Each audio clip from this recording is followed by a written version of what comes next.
Zai. Lo nyanyi dhisik karena kita ini akan membahas film yang mengangkat isu moralitas dan isu dunia pendidikan gitu loh. Makanya Gitu. saya Agak menghargai berat banget. ya. Iya. Pun meskipun nggak ada ya di filmnya Backsound ini, cuman nggak apa-apa lah. Emang filmnya itu sangat ini nasionalis banget apa gimana? Nasionalis banget saya ini. Sumpah, kalau kamu nggak percaya ini, belian nih dada saya ini, Isinya apa? nama orang tua. Katanya nasionalis. Duh, orang tua itu juga benar nasionalis loh mas. Ibu kita Kartini. Oke. Nggak masuk. Nggak masuk. Tapi udah kita langsung aja ya. Oke. Selamat datang di Ruang Komunikasi, sebuah podcast yang akan membahas film Budi Pekerti, sebuah film yang ramai diperbincangkan karena mengangkat isu moralitas, dunia pendidikan, serta pengaruh media sosial. Bersama saya Aap dan 3 rekan podcaster saya. Saya Unggul. Saya Mei, saya Reva. Halo semuanya. Hai. Jadi sebelum kita membahas tentang film, kalian ini sibuk apa? Kok tiba-tiba kita langsung bikin film? Kita bikin podcast hari ini. Dadakan banget ini loh. Kalau dari saya, Ya, ya paling cuma sibuk mikir kuliah itu sih. sibuk mikir kuliah. Iya. Kan sekarang apalagi sekarang kan lagi UAS juga Tuh, kan. iya. Kalian semua masih UAS ya? Iya. Lah memangnya Anda tidak? Saya iya. Iya. Tapi beberapa ya. Iya, Nggak beberapa semua. doang, nggak tiap Oh. hari saya. Right. Ada yang udah kerja nggak sih di sini? Itu katanya ini loh. Kakak Mei. Iya nih. Kakak ada Mei ya? Iya. Anda jangan ketawa-ketawa ya. Ini saya bertanya. Gimana mas, gimana? Itu tadi. Ya, aku sembari kerja part time juga, tapi juga kuliah kok mas, gitu. Oh gitu ya. Oh, Masih satu kampus semua berarti? iya dong, masih satu kelas kan ya? Iya. Yo. Cuman beda jurusan aja Iya, kita. benar. Beda jurusan ya? Ya, penjuruan. Ah gitu. Salah, mohon maaf. Oke, kita daripada kita bahas yang nggak jelas ya, langsung aja kita akan membahas film Budi Pekerti. Mari kita bahas sedikit soal film secara umum. Film bukan hanya bentuk hiburan, tapi juga sarana komunikasi yang kuat. Lewat film, pembuatnya bisa menyampaikan pesan sosial, budaya, bahkan politik. Iya nggak sih, Gul? Bener banget itu mas. Lagian film ini juga bisa menjadi cerminan masyarakat kan. Misalnya kayak lewat karakter, lewat konflik, dan setting cerita, kita bisa melihat realitas sosial yang sedang terjadi. Makanya nggak heran kalau film juga bisa membentuk opini publik atau bahkan memicu perubahan sosial. Nah, dan penting diingat kalau film juga punya bahasa sendiri-sendiri, seperti bahasa visual, simbol dan juga narasi. Semua itu dipakai untuk menyampaikan emosi dan makna yang seringkali tidak bisa dijelaskan dengan kata-kata. Benar nggak sih? Iya dong. Iya nggak sih? Iya dong. Enaknya iya nggak sih? Tapi iya sih. Tapi teman-teman ya perlu diingat bahwa film sebagai media massa punya peran strategis dalam menyampaikan pesan, budaya, dan nilai-nilai sosial. Dalam konteks masyarakat modern, film bisa menjadi alat untuk membentuk identitas nasional dan mengangkat suara kelompok yang selama ini termarginalkan. Benar nggak sih, Manda? Betul sekali. Makanya kan kita sebagai penonton itu juga harus mempunyai kemampuan yang kritis nih. Apalagi kan sekarang tuh banyak film yang mengangkat isu-isu yang penting dan relevan dalam kehidupan sehari-hari kita kan. Film zombie. Aduh, kehidupanmu kali itu serem. Kehidupanku. Nah, salah satunya adalah film yang akan kita bahas ini adalah film Budi Pekerti yang akan kita kupas hari ini. Tapi sebelum itu, mari kita mundur sedikit dan membahas sejarah film di Indonesia. Bisa siapa yang mau menjelaskan tentang film sejarahnya ini? Tuh, Manda tuh tahu. Manda, Ya, ya, Po. ayo Manda. Oke, aku jelasin ya. Oke. Film ini di Indonesia tuh pertama kali dibuat adalah film Lutung Kasarung pada tahun 1926 yang disutradarai oleh G. Kruger. Nah, film itu dibuat pada era Hindia Belanda dan menggunakan aktor lokal loh, tetapi tetap disponsori oleh pihak Belanda. Apakah hanya di tahun 1926? Enggak, Enggak ya? kita maju ke tahun 1950-an Oke. sampai 60-an. Oke. Nah, perfilman Indonesia itu berkembang pesat dengan hadirnya tokoh besar seperti Usmar Ismail yang sering disebut sebagai bapak perfilman Indonesia. Oke. Filmnya itu Darah dan Doa. Itu Darah film dan pada Doa. ya. Itu film pada tahun 1950. Itu dianggap sebagai film nasional pertama karena benar-benar mencerminkan identitas bangsa Indonesia. Namun sayangnya perfilman kita tuh sempat mengalami penurunan di era 1900-an loh. Karena dominasi sinetron dan maraknya film-film yang kurang berkualitas. Tapi kebangkitan mulai terlihat sejak awal 2000-an dengan munculnya film-film seperti Ada Apa Dengan Cinta yang mulai membangkitkan kembali semangat penonton lokal, apalagi remaja-remaja Indonesia kan. Kamu pasti juga lihat toh, Nda? Iya dong, apalagi kan filmnya lucu juga ya, Oh, romantis gitu. gitu. Woman like woman. Cinta nih ya. Woman like woman. Ada cinta, ada apa ada cinta. Itulah.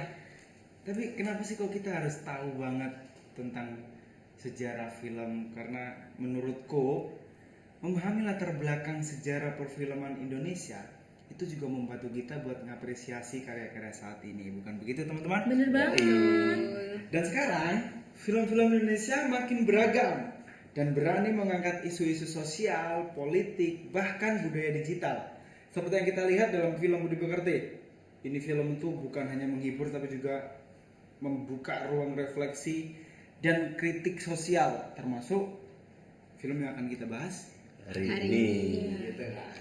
Nah, film Budi Pekerti ini ada yang mau jelasin nggak? Apanya tuh? Itunya apa namanya? Alur cerita ya? Iya, alur ceritanya. Oke, aku jelasin dulu ya Enggak, alur ininya ceritanya. dulu apa kayak aktornya apa Yang bukunya sutradaranya gitu. Iya, Siapa tuh? siapa Oh, dulu background nih? yang Iya. Iya dong, di background filmnya filmnya. dulu Itu dong. dulu. Oh ya, itu siapa yang jelasin? Aku aja ya. Iya, boleh. Silakan. Hai deh. Monggo. Jadi, film Budi Pekerti ini itu adalah sebuah film drama Indonesia tahun 2023 yang disutradarai dan ditulis oleh Regas Banu Teja. Film ini juga diproduksi Rekata Studio serta Kaninga Picture yang dibintangi Saine Febrianti, Dwi Sasono, Prilly Latukonsina, dan Angga Yunanda. Film yang ramai diperbincangkan karena mengangkat isu moralitas, dunia pendidikan, serta pengaruh media sosial. Nah, jadi film ini tuh merupakan film tentang seorang guru BK yang mendapatkan masalah setelah menegur bapak-bapak yang menyerobot antrian di pasar tradisional. Kemudian menjadi viral di sosial media sebagai pembuka. Film Budi Pekerti merupakan film festival yang pertama kali ditayangkan di film Toronto dengan judul Andragogi di tahun 2023 dan mendapatkan nominasi Piala Citra Festival Film Indonesia. Film ini juga terpilih sebagai official selection di SXW Sydney 2023 Screen Festival, sorry. Sepanang banget nih. Ya, karena saya ini Budi Pekerti ini saya nonton Sayang udah keren banget ya filmnya tuh. udah 2 sampai 3 kali, apalagi latar belakangnya di Jogja kan itu kan. Iya, mau di Iya. Jogja. Duh, itu di Jogja. Jogja. Kamu belum lihat filmnya ya? Sudah. Belum. Wah gimana ya, gimana parah Tapi sekali. ini saya udah lihat filmnya, tapi aku nggak ngeh. Nggak ngeh ya? Iya, nggak ngeh. Enggak, kami tuh nonton recap di YouTube kan. Agak. Enggak, kagak gitu Agak, ya. anjir. Oke. Terus boleh saya lanjutkan ini? Boleh. Boleh. Dong. Nah, Apa nih? Apa nih? Blank kok. Ayolah. Gini. Tiga. Kan tadi Mas Aap menyebutkan guru BK yang marah-marah karena antriannya serobot. Nah, terus kan diviralkan itu. Yang diviralkan itu guru BK-nya kan. Guru BK-nya. Iya, guru BK-nya. Gara-gara itu. Padahal guru BK-nya nggak salah kan, dia kan menegur loh. Iya, menegur. Tapi karena framing media ya. Iya. Emang agak-agak nih framing media nih. Bahaya juga ya. Kalian anak ilmu komunikasi semua ya. Iya Tentang dong. framing media harusnya paham juga ya. Jadi ini nanti kalau bisa kalian jelasin juga. Aman. Oke? Aman aja. Siap. Oke.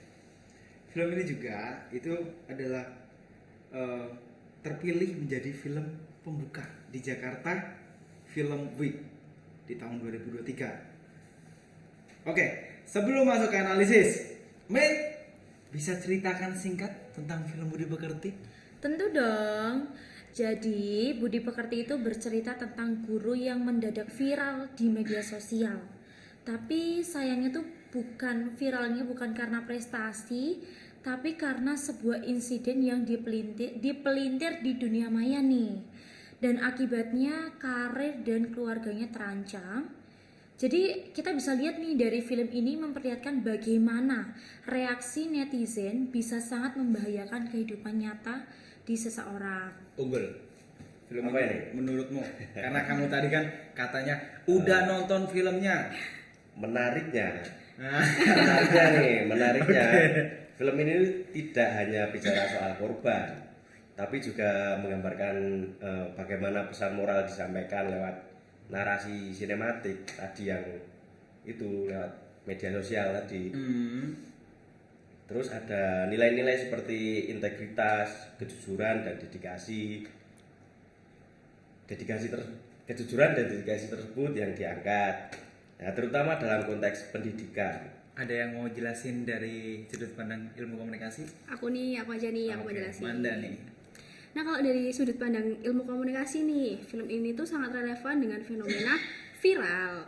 Nah, di sini media sosial menjadi saluran utama penyebaran informasi, tetapi juga misinformasi. Apa yang terjadi pada karakter utama yaitu Ibu Prani menunjukkan bagaimana persepsi publik bisa dibentuk dan dimanipulasi lewat media sosial itu sendiri. Bener banget. Dan ini juga berkaitan dengan literasi media loh teman-teman.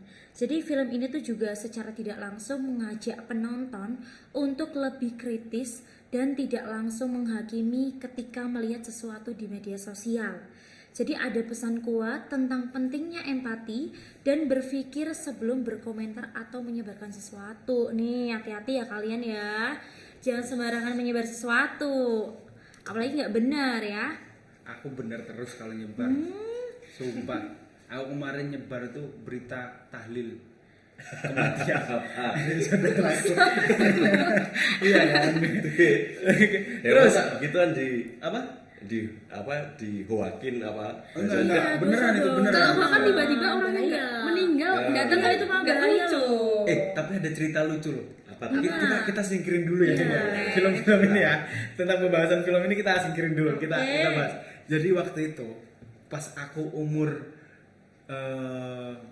SMP kalau nggak, SMP kelas 3. Aku tuh punya tetangga. Tetangga itu selalu dipanggil namanya itu Singo. Kenapa tuh? Karena dia apa ya? Galak banget, galak. Kita main bola di depan rumah itu selalu dimarahin. Bener-bener selalu dimarahin di jalanan raya gitu loh. Itu selalu dimarahin. Terus ada waktu pas aku kelas 3 SMP, Singo tuh sakit. Terus dia itu dikabarkan udah meninggal. Ya. Orang tuh udah Heboh di ya? musola, heboh. udah di musola buat Assalamualaikum warahmatullahi wabarakatuh telah meninggal, kayak gitu lah. Enggak, almarhum lah, Ya. almarhum gitu kan. Terus ternyata gak jadi meninggal, Loh, gak jadi meninggal. Orang yang apa namanya yang tadi ngomongin Ya. itu dia bilang maaf, Singo tidak jadi meninggal gitu. Sumpah aku gila. Aku nggak Gitu loh. kebayang sih. Itu kan sama kayak yang dibilang sama Mei tadi ya. Benar. kayak gitu. Terus langsung kita bahas aja. Sepertinya Iya. cerita saya tadi kurang lucu ya. Saya ngempet sih mas. Ngempet Cuman ya? lucu di bagian singanya aja tadi. Oh gitu. Gak apa, yang penting ada Kenapa lu dikit namanya lucunya ya. Sinyo? Oke. Ah, Kenapa tuh namanya Sinyo? udah dijelasin ya tadi. Udah Iya. dijelasin ya tadi karena dia tuh galak gitu. Balik lagi ke obrolan kita tadi. Sekarang kita melihat dari sisi komunikasi massa. Ada yang mau jelasin? Saya Saya. nih dari Boleh, dari sisi komunikasi massa nih. Iya. Film ini tuh mengilustrasikan efek domino dari viralitas, yaitu suatu insiden kecil yang membesar karena framing di media sosial. Oke. Ini juga memperlihatkan bagaimana komunikasi keluarga diuji ketika mereka menghadapi tekanan publik. Contohnya kayak kan itu ada ceritanya bukan Singo, Mas. Kan itu ada sekeluarga empat orang, yang satu cowok, yang satu cewek. Nah, pas ibunya guru BK-nya tadi ini viral, Iya. ini si cewek menyuruh guru BK-nya untuk klarifikasi, sedangkan yang cowok ini menyuruh untuk ibunya itu diam. Oh, jadi beda pendapat gitu ya? Iya. Diuji makanya itu apa? Komunikasi keluarganya. Terus jadinya gimana tuh, klarifikasi atau enggak? Jadinya awalnya itu dia nggak klarifikasi. Oh. Karena si anak cowoknya itu nggak ngebolehin. Karena Iya. dia kan di sosial media itu kalau nggak salah influencer juga. Iya, influencer. Dia influencer. Iya, Kalau dia. salah satu keluarganya ada yang kena kasus dan rame viral di media sosial, namanya dia di media sosial bakal jelek. Gitu nggak sih? Bel? Oh, Betul. malah gitu. Gitu, maksudnya kayak gitu. Terus ini juga kita akan mengaitkan tentang film ini di teori agenda setting dari McComb and Shaw. Media sosial saat ini bukan hanya menyampaikan berita soalnya, tapi juga menentukan topik mana yang dianggap penting oleh publik. Nah, yang dianggap penting oleh publik, oke, kita garis bawahi. Karena kepentingan itu beda-beda kan setiap orang. Setiap orang lebih mementingkan hiburan, ada yang mementingkan berita-berita kasus kecelakaan, korupsi, terus koruptor yang tidak dihukum mati. Yes, pesan sosial, pesan sosial. Gitu. Dalam kasus Bu Prani ini, netizen Bu Prani ya itu tadi. Tadi kita belum menyebutkan. Oh, belum. Iya, belum perkenalkan tadi loh. Iya, lupa tadi. Takutnya yang dengerin nggak tahu Nggak nih. tahu nih. Berarti aku yang jelasin Bu Prani. Iya, Siapa ya? bro. Jadi Bu Prani itu adalah ibu-ibu atau guru yang antriannya diserobot oleh bapak-bapak. Oh, yang tadi aku jelasin yang kena itu kan, kasus. yang guru BK Iya, kan? Yang negur guru tadi BK. ya. Iya, yang kena ibunya kasus dari itu. dua anak tadi ya. Oh, benar. Yang satunya influencer tadi ya. Iya. Gitu. Itu Bu Prani dalam kasusnya ini, netizen hanya melihat postingan video. Tapi netizen tuh langsung membentuk opini. Langsung bikin opini sendiri kayak, dan itu opininya itu dibesar-besarin gitu loh, kayak kayak omongan dia kan. Iya. Sorry, ada ngomong apa sih, gatel. Bukan. Apa? Kalau salah aswi. Aswi. Suwi. Nah, Iya. itu kan kalau dalam bahasa Jawa kan Beda pengertiannya. lama, beda, lama gitu Iya. kan. Tapi Tapi mungkin kalau digabungin dengernya- kayak asui, nah, gitu kan. Tuh yang Iya. didengar netizen di media sosial itu gitu bunyinya. Bunyinya. Bunyinya gitu. Iya. Nah, hal itu tuh salah satu contoh framing yang nyata gitu loh, yang juga mempengaruhi persepsi massa gitu. Jadi itu tadi potongan video ya, Mas, nggak lengkap berarti. Iya, nggak lengkap. Oh, jadi seolah-olah si Bu Prani ini Kayak ngumpatin gitu mengumpatin ya. penjualnya tadi ya. Mengumpat. Iya sih sebenarnya Penjualnya sih. bukan. Bukan, Bu. Dia itu mengumpatnya itu ke apa namanya? Orang yang menyerobot tadi Orang ya? yang menyerobot tadi kan. Bukan ke penjualnya, Bu. Bukan dong. Masa penjualnya nggak tahu apa-apa diumpatin? Kan begini ceritanya. Oh, iya. Kayaknya penjualnya deh. Bentar. Kayak Soalnya penjualnya kan juga melerai Iya, juga melerai. kan. dari wes ibu Saya ibu, bikinin dulu tadi gitu. apa tak bikinin dulu Iya, gitu kan. gitu. Terus Bu Praninya bilang gini, suwi gitu. Nah, gitu. Berarti ke penjualnya kan. Ya, ke penjualnya gitu. Ada lagi? Aku gitu ya. Apa? Tapi film ini tuh juga bisa dikaitkan dengan teori konstruksi sosial tahu dari ini Berger dan Lukman. Oh ya? Bahwa realitas sosial yang kita pahami di media sosial seringkali dibentuk bersama secara sosial. Bahkan dari fakta objektif. Jadi yang viral itu bukan selalu kebenaran, tetapi apa yang disepakati bersama sebagai kebenaran. Jadi kayak yang benar tuh belum tentu benar gitu loh. Mungkin yang salah bisa jadi benar kalau orang tuh sepakat, iya itu benar. Kayak kasusnya Bu Prani juga kan. Itu kan kayak Bu Prani ngomong itu belum tentu benar. Tapi orang-orang di sekitar kayak menyetujui, ini Bu Prani mengumpat nih ke penjualnya. Padahal kan aslinya nggak kayak gitu. Wah, bahaya banget ya ternyata ya framing itu kalau kita nggak bisa berpikir kritis ya kan? Benar. Emang kita harus jadi cerdas Iya. untuk keluar dan membicarakan hal sesuatu itu. Iya, apalagi di media sosial kan? Benar. Terus bisa nggak sih kalau film ini tuh ditarik ke teori semiotika? Kita melihatnya dari teori semiotika. Dalam film ini kan pastinya banyak simbol Iya. yang digunakan untuk menyampaikan pesan. Iya. Bisa dong, Mungkin bisa. kalau dari tadi kan kita ngomongin teori, ada satu teman kita yang selalu membahas tentang teori, iya kan? Siapa tuh? Ayo Revan. Yo, Iya, Reva terus dari tadi yang aku Reva ya. terus. Sama dari tadi itu. Iya. Aduh, aku terlalu serius. Oke. Tentu film itu tuh bisa dilihat dari sisi teori semiotika. Kita tuh bisa melihat makna, denotasi dan konotasi dari adegan-adegan di film ini. Misalnya nih, adegan Bu Prani tetap bersikap jujur walaupun dihujat oleh netizen atau masyarakat yang ada di situ, orang-orang yang ada di situ. Itu bukan cuma soal tindakan, tapi simbol perlawanan terhadap budaya korupsi dan kompromi moral. Pesan moral yang jelas dan yaitu integritas dan kejujuran tetap harus dijaga meskipun ada risiko sosial yang berat. Gitu. Dan jangan lupa film ini juga mengangkat isu cyberbullying, yaitu ada analisis persepsi yang menunjukkan penonton khususnya korban dari cyberbullying itu mempunyai interpretasi berbeda-beda loh terhadap film ini. Jadi tergantung pengalaman pribadi mereka. Nah, contohnya Mas Aap? Tiba-tiba contohnya ya, tiba-tiba contohnya ya, gitu loh.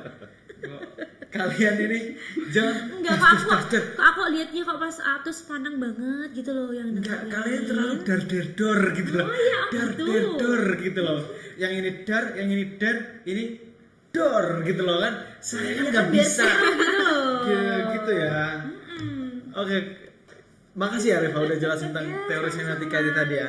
Terus tadi tuh kita sempet nyenggol nih si Mei tentang cyberbullying.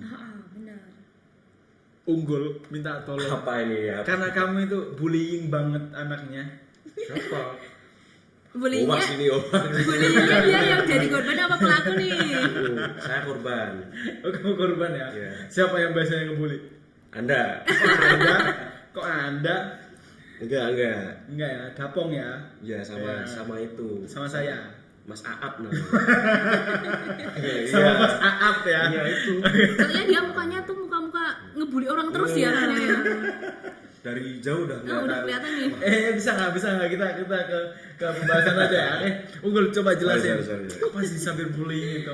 Jadi cyberbullying ini adalah perundungan atau tindakan menyakiti orang lain yang dilakukan melalui internet atau perangkat digital.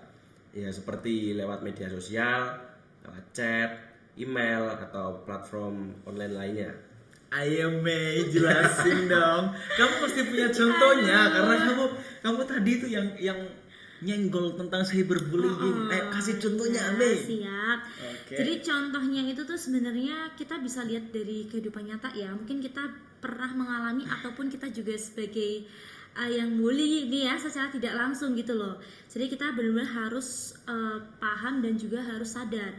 Jadi contohnya dari cyberbullying itu bisa seperti mengirim pesan jahat atau menghina ya, dan menyebarkan foto ataupun video pribadi tanpa izin. Nah, terus siapa yang sering ngirim-ngirim video kamu kayaknya Gul, ya kan? Unggul Enggak. sering. Kalau nggak percaya, aku buka ini. Itu bukan saya, Bowax itu. Itu bukan kamu. Iya. Terus siapa? Ada Sukmanya teman Unggul kita. tuh. Karena saya banyak di situ. Oh gitu. Tapi juga ada yang lebih ini sih, yang lebih apa ya, menyakitkan menurut aku. Apa tuh? Seperti membuat akun palsu untuk mempermalukan orang. Jadi kayak lebih effort gitu loh teman-teman. Dan juga menghujat seseorang secara berulang di media sosial, bahkan menyebarkan rumor atau fitnah secara online. Tuh kan ngeri banget toh. Aku aja udah merinding ya. Iya. Ger gitu ya. Ada tahu cyberbullying itu ada dampaknya tahu. Dampaknya itu berbahaya yang mengakibatkan seseorang tuh mengalami kayak depresi. Oh, bahkan bisa sampai depresi tuh. Depresi banget ya Iya berarti. kan? Depresi itu gimana sih? Gini ya. Bukan. Itu namanya jedek. Tapi selain depresi ada juga tahu yang lain kayak Apa tuh? merasa malu sama rendah diri. Karena kan sering sekali ya kayak dihujat di media sosial, bahkan bisa sampai ke hal-hal yang nggak diinginkan gitu. Jangan sampai sih kita kena ataupun jadi pelaku cyberbullyingnya, menakutkan Banget banget. kan? Bahaya juga ya. Bahaya banget kalau misalkan kita jadi korban, tapi kalau bisa jangan sampai ya, jangan sampai jadi pelakunya juga. Bener banget. Kalau udah jadi korban pada saat masih kecil, itu takutnya jadi trauma di masa besok Ya, depannya. bisa. Di Masa masa gedenya. Iya. Tapi bisa nggak sih kalau pas kecil dia itu dapat trauma itu kan cyberbullying kan. Tapi pas gede terus dia mencoba untuk jadi pelaku. Bisa banget Bisa, tuh. bisa banget. Bisa ya? Bisa. Mungkin itu karena faktor apa tuh? Mungkin karena Mungkin mungkin karena- karena trauma itu tadi ya, jadi kayak dia balas dendam gitu loh. Iya, bisa begitu. Bisa banget. Makanya cyberbullying itu bukan hal yang sepele nih ya. Jadi dampaknya tuh kayak yang tadi yang dibilang sama sama Reva, itu bisa menghancurkan mental, bahkan masa depan, bahkan nyawa seseorang loh ya.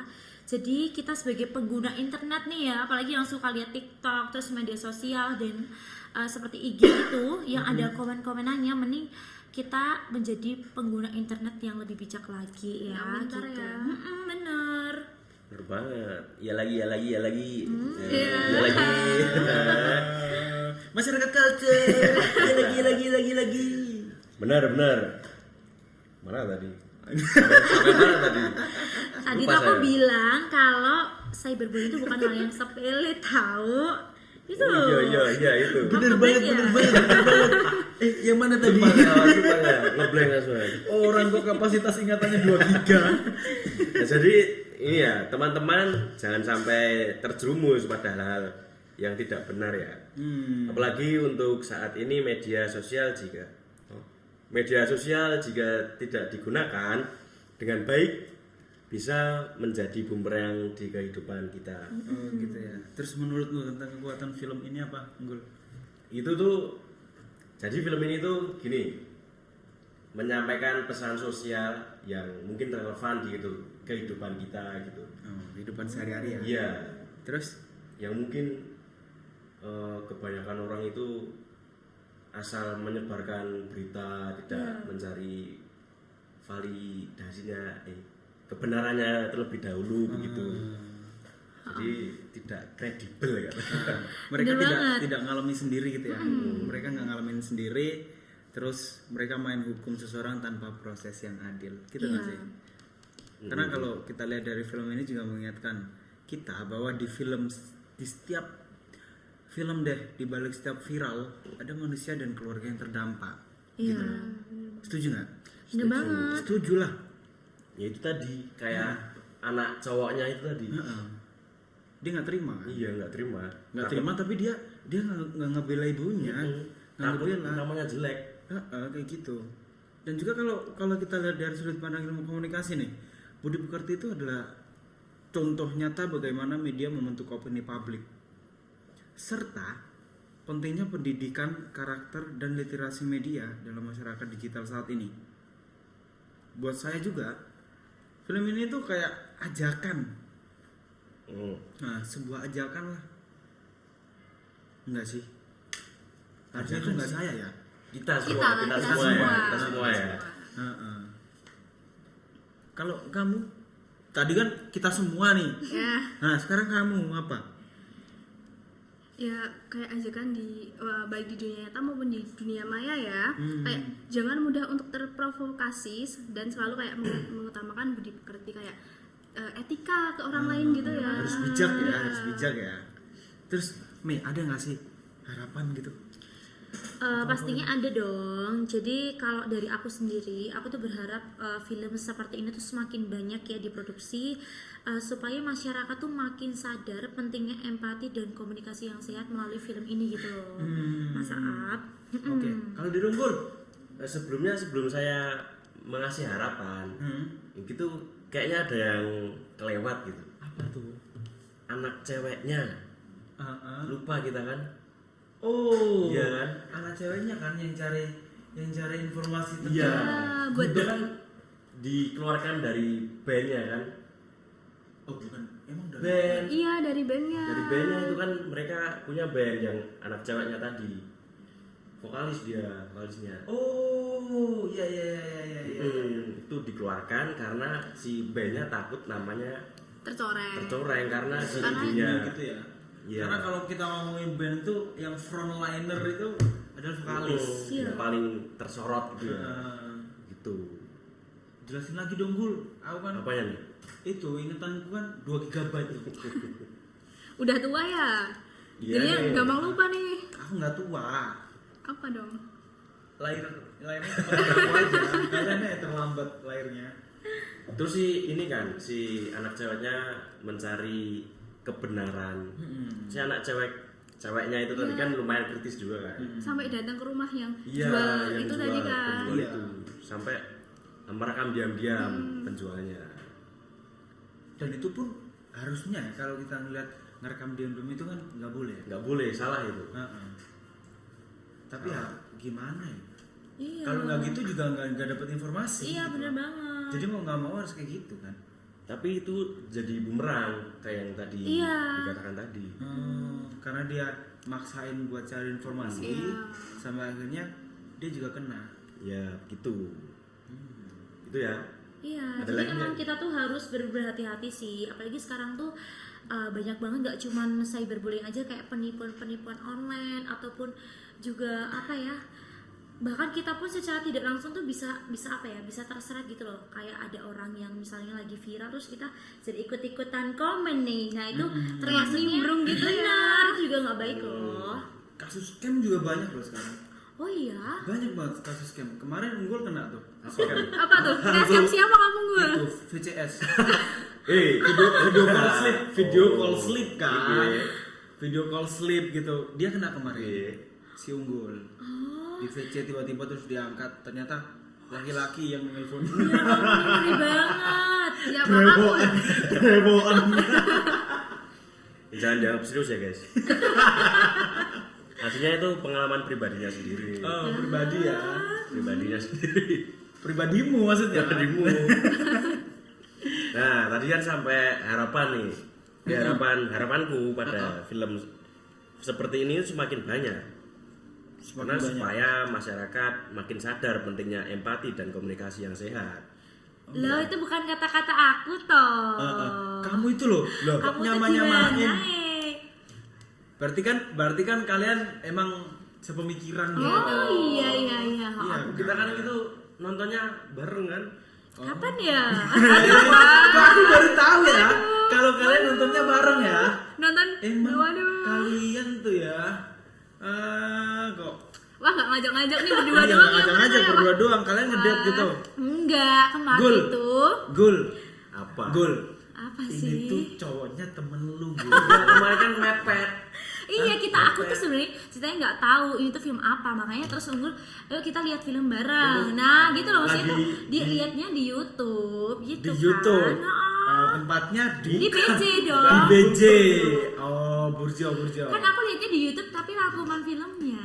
Makanya aku tadi agak-agak ngeblank nih ya. Makanya diajakin sama Unggul lagi nonton itu. Kamu yang nonton di YouTube gitu kan? Iya. Terus kalian nonton fullnya bareng. Berdua. Enggak berdua sih. Katanya Tadi- berdua tadi ngomongnya bareng. berdua. Bareng cuma ngomong bareng. Oh, gitu Pakainya ya. pakai HP sendiri-sendiri dong. Tuan di Hah? Nonton pakai HP sendiri-sendiri? Iya. Bareng. waktunya bareng gitu. Iya. Iya, bareng. Gitu. Udah ya. Ya, saya soalnya juga punya harapan. Apa tuh? Spesial nih harapannya Spesial ya. nih. Apa? Apa nih? Wassalamualaikum. Enggak ya. Ya, saya sih berharap nih semoga film pendidikan budi pekerti bukan cuma menjadi tema film, oke? Tapi juga benar-benar diterapkan di kehidupan sehari-hari. Yang tidak kalah penting teman-teman, semoga setelah menonton film ini kita semua jadi lebih sadar akan dampak dari jari kita nih, dari Asik. berapa jari berarti? 2 jari jempol 20 sampai kaki. Dari 2 jari kita di media sosial. Oke, satu komentar tuh bisa menyelamatkan atau menjatuhkan seseorang. Oke? Oke. Jadi, yuklah. Kita harus lebih bijak, lebih kritis dan lebih berempati. Oke? Berarti enggak yang salah dibenarkan ya. Enggak. Yang salah nggak harus dibenarkan, yang benar juga nggak harus disalahkan. Gitu. Kita harus melihat dari banyak sudut pandang lah. Masa kalau kita ngelihat satu berita doang nih, terus kita ada beritanya itu judulnya terjadi pengeboman di Rumah Unggul. Rumah Unggul gitu. Kita langsung percaya, Kita langsung percaya. nggak ngecek Enggak. sumbernya yang Iya, lainnya. iya. Kita harus nelpon kamu dulu, rumahmu dibom Gur, sama Nagasaki gitu. Enggak kan gitu loh, makanya nah Ya. Kayak yang itu tuh, yang singa tadi meninggal tuh, kan nggak ngecek sumber lainnya kan. Iya kan gitu. Berarti sebelum kita memberi komentar atau membagikan kepada mungkin teman kita, lebih baiknya kita ini ya mencari kebenarannya dulu ya. Iya, bener banget. Iya harus Gitu. dong. Nggak harus share komen like YouTube. Apa share komen like Yang YouTube. penting share. Gitu. Follow gitu. Nah tadi kan udah ini nih Mas AA terus Unggul sama aku kan udah kasih harapan. Nah sekarang Reva loh yang belum. Iya nih. Nah iya. Reva tadi Aku tuh udah. sudah dari awal. Dia itu kasih bijak. Semoga film ini tuh menjadi bijak. Kita menjadi bijak. Nah kan aku jadi Right. main Kita nggak udah mudah terprovokasi nih. Kamu itu Wah dia mulai nggak konsentrasi nih Iya, dia nih. Wah iya. udah jam berapa Kurang nih? penting, kurang penting. oh udah mulai. Kurang penting. Udah ya. Udah kalau gitu kita kelarin aja ya. Kita kelarin untuk diskusinya ini. Terima kasih atas diskusinya. Semoga obrolan kita hari ini bisa jadi refleksi bersama ya. Yoi. Oke. Terima kasih Manda, Reva. Kamu Manda apa Reva sih namanya? Sama dipanggil? aja. Manda sama Reva gitu aja ya. Iya. 2 berarti. Boleh. Kamu ada 2, Manda sama Reva. Terima Amanda. Ya udah, Manda. Oke, makasih Manda buat diskusinya hari Terima ini. kasih. Mei, makasih. Sama-sama. Gul, Yoi. bilang apa? Sama-sama. Oke, sampai jumpa teman-teman Sampai Di lain waktu. di lain waktu. Yeay. Nah,